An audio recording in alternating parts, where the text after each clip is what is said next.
तो चलिए हम लोग इस प्रॉब्लम को सॉल्व करते हैं। ये प्रॉब्लम कुछ इस तरह से दिया हुआ है कि ए बी सी डी जो है ये जरूरी नहीं कि हमेशा स्क्वायर मैट्रिक्स हो, ये किसी भी टाइप का मैट्रिक्स हो सकता है। और उसके बाद आपके पास ये इंफॉर्मेशन दे रखी है कि ए का जो ट्रांसपोज है वो बी सी डी के इक्वल है, और बी का जो ट्रांसपोज है सी डी ए का इक्वल है, और सी का जो ट्रांसपोज है डी ए बी के इक्वल है, और इसी तरह डी का जो ट्रांसपोज है वो ए बी सी के इक्वल है, और एस का जो वैल्यू है वो ए बी सी डी है। तो आपसे ये पूछा गया है कि एक स्टेटमेंट वन है जिसमें एस क्यू एस के बराबर होता है, और दूसरा स्टेटमेंट एस स्क्वायर है जो एस के पावर 5 के इक्वल होता है। तो इन दोनों में से कौन सा स्टेटमेंट ट्रू है, आपको बेसिकली ये बताना है। तो आइए मैं सबसे पहले फर्स्ट स्टेटमेंट को चेक करता हूँ। तो इसमें क्या बोला जा रहा है, S cube is equal to S, ऐसा है क्या?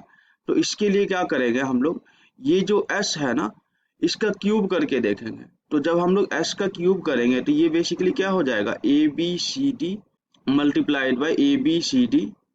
तो यहाँ से मैं क्या करता हूँ ना कि ये ए बी सी को सेपरेट लिखता हूँ, मतलब इसके जगह पे मैं क्या लिख लेता हूँ, ए बी सी देखोगे ना तो यहाँ पे डी का ट्रांसपोज है, तो इसलिए मैं इसकी जगह यहाँ पे क्या लिख लेता हूँ, डी का ट्रांसपोज। और यहाँ पे जो डी ए बी है ना ये वाला पोर्शन, इसके जगह पे मैं क्या लिखता हूँ, इसके जगह पे सी का ट्रांसपोज लिखता हूँ। तो ये तुम्हारा हो जाएगा सी का ट्रांसपोज। और वहीं पे मैं इसकी बात करूँ सी डी ए, तो इसकी जगह पे मैं क्या लिखता हूँ ना कि बी का ट्रांसपोज। और बचा हुआ जो पोर्शन है बी सी डी, तो इसके जगह मैं क्या लिख लेता हूँ, ए का ट्रांसपोज। क्योंकि आप देखोगे ना तो बी सी डी का वैल्यू जो है वो ए के ट्रांसपोज के इक्वल है। तो यहाँ से ये हो जाएगा तुम्हारा ए का ट्रांसपोज। और आप लोग को पता होगा कि जब कभी भी हम लोग ए बी का ट्रांसपोज करते हैं ना तो ये किसके इक्वल होता है, ये जो होता है बी ट्रांसपोज ए ट्रांसपोज के इक्वल होता है।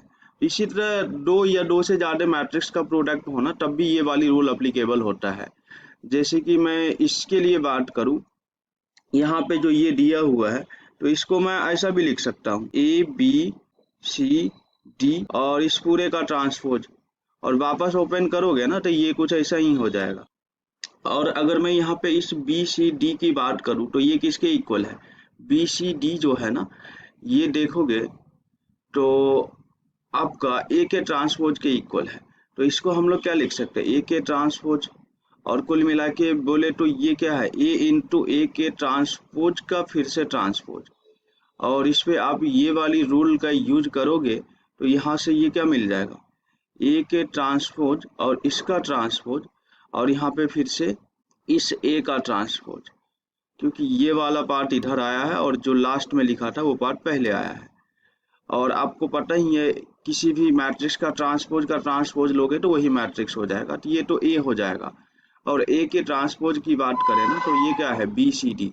तो यहाँ से आप क्या लिख सकते हो, इसकी जगह पे, इसकी जगह पे आप लिख सकते हो बी सी डी। तो कुल मिला के यहाँ से आपको क्या मिल जाएगा, ए बी सी डी, जो किसके बराबर होगा, एस के इक्वल। तो यहाँ से हमें क्या मिल गया कि एस क्यूब करोगे तो आपको एस के इक्वल ही मिलेगा। आइए अब हम लोग बात करते हैं सेकेंड स्टेटमेंट की। तो सेकेंड स्टेटमेंट में क्या बोला जा रहा है कि एस स्क्वायर करोगे ना तो ये एस 5 के इक्वल आना चाहिए। तो हम लोग क्या करते हैं, इसको कुछ ऐसा लिख लेते हैं, S square minus S to the power 5 is equal to 0।